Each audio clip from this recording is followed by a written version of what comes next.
Poykamukku residence അസോസിയേഷന്റെ 16ാമത് വാർഷിക പൊതുയോഗവും കുടുംബസംഗമവും നടന്നു. അവാർഡ് വിതരണം, ആദരിക്കൽ, ചികിത്സാ ധനസഹായം, കലാപരിപാടികൾ, കർഷകരെ ആദരിക്കൽ, സാംസ്കാരിക സമ്മേളനം തുടങ്ങിയ വിപുലമായ പരിപാടികളാണ് നടന്നത്. ചടങ്ങുകളുടെ ഉദ്ഘാടനം ഉണ്ണി ആറ്റിങ്ങലും സ്വാഗതം പ്രഭകുമാറും മുഖ്യപ്രഭാഷണം പിരപ്പൻകോട് അശോകനും നടത്തുകയുണ്ടായി. മികച്ച പൊതുപ്രവർത്തകനായി നാഷണൽ അംബേദ്കർ അവാർഡ് കിട്ടിയ പൊയ്കമുക്ക് ഹരിയെ ആദരിക്കുകയും ചെയ്തു. നമുക്കറിയാം, റെസിഡൻസ് അസോസിയേഷൻ ഇന്ന് നമ്മുടെ കേരളത്തിന്റെ മണ്ണിൽ ശ്രദ്ധ ആകർഷിച്ചുകൊണ്ടിരിക്കുന്ന ഒരു കാലഘട്ടമാണ്. നമ്മളെ മാറ്റി നിർത്തിയിട്ടൊന്ന് ചിന്തിക്കുവാൻ കഴിയാത്ത രീതിയിലുള്ള വളർച്ച നമ്മൾ നേടിയിട്ടുണ്ട്. കുടുംബ ബന്ധങ്ങളെ കുറിച്ചും മറ്റുമൊക്കെ നേരത്തെ ഉണ്ണിസാർ സൂചിപ്പിച്ചത്. എന്തുകൊണ്ടാണ് റെസിഡൻസ് അസോസിയേഷൻ എന്ന സങ്കല്പം തന്നെ നമ്മുടെ നാട്ടിൽ ഉണ്ടായത് എന്നുള്ളത് സാറ് സൂചിപ്പിച്ചു. തൊട്ടടുത്തുള്ള ആള് ആരാണെന്ന് അറിയാൻ വയ്യാത്തൊരവസ്ഥ. നഗരങ്ങളിലാണ് ഈ റെസിഡൻസ് അസോസിയേഷനുകൾ ഉണ്ടായത്.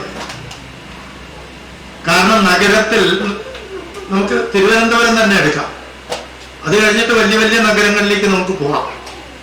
മുംബൈയിലൊക്കെ ചെന്ന് നോക്കണം, അവിടെ വരുന്നവരാണ് ആരെന്നോ പോണവരാരെന്നോ താമസിക്കുന്നവരാരെന്നോ ഒരു പിടിയില്ല. തിരുവനന്തപുരത്ത് തന്നെ എൻ്റെ പല ബന്ധുക്കളും അവിടെ ഉണ്ട്. ഞാൻ ഡിഗ്രി പരീക്ഷ എഴുതുമ്പോൾ അവിടെ എൻ്റെ ഒരു ബന്ധു വീട്ടിൽ നിന്നാണ് പഠിച്ചത്. അതങ്ങനെ നിന്ന് പഠിക്കേണ്ട ഒരവസ്ഥ എനിക്ക് വന്നു. പക്ഷെ ആ വീട്ടിൽ തൊട്ടടുത്ത വീട്ടിലുള്ളവരാര് എന്ന് അവർക്കറിയില്ല. അവിടെ ഒരു വീടുണ്ട്, ആരോ അവിടെ താമസമുണ്ട്, ആരാണെന്ന് അവർക്കറിയില്ല. കാരണം നാലുവശവും മതില് കെട്ടി ആ മതിൽക്കെട്ടിനുള്ളിൽ തന്റെ ലോകം സൃഷ്ടിച്ചവരാണ് ഇങ്ങനെ താമസിക്കുന്നത്. ബുഹാരി പഞ്ചാരി ആശ്രമ മൈതാനിൽ 10,000ങ്ങളുടെ സാന്നിധ്യത്തിൽ അവാർഡ് ഞാൻ ഏറ്റുവാങ്ങുമ്പോൾ ഈ കൊച്ചു ഗ്രാമത്തിന്റെ പേര് ഡൽഹിയിൽ ഉയരുകയായിരുന്നു. പൊയ്കമുക്കെന്ന ഒരു ഗ്രാമത്തിൽ നിന്ന് ഡൽഹിയിൽ പോയി ഒരു അവാർഡ് വാങ്ങിക്കാൻ എനിക്ക് ഭാഗ്യമുണ്ടായെങ്കിൽ അത് എന്തുകൊണ്ട് എന്ന് ഈ വേദിയിൽ ഇരിക്കുന്ന എന്നെ ഏറ്റവും കൂടുതൽ അറിയാമെന്നുള്ള എന്റെ സഹപ്രവർത്തകയായിരുന്ന പഴയ പഞ്ചായത്ത് പ്രസിഡന്റ് ശ്രീമതി വിജയകുമാരി, അവർക്ക് 100% ഒരു ജനപ്രതിനിധിയായിരുന്നപ്പോൾ എന്റെ പ്രവർത്തനം എന്തായിരുന്നു എന്ന് അവർക്കറിയാം.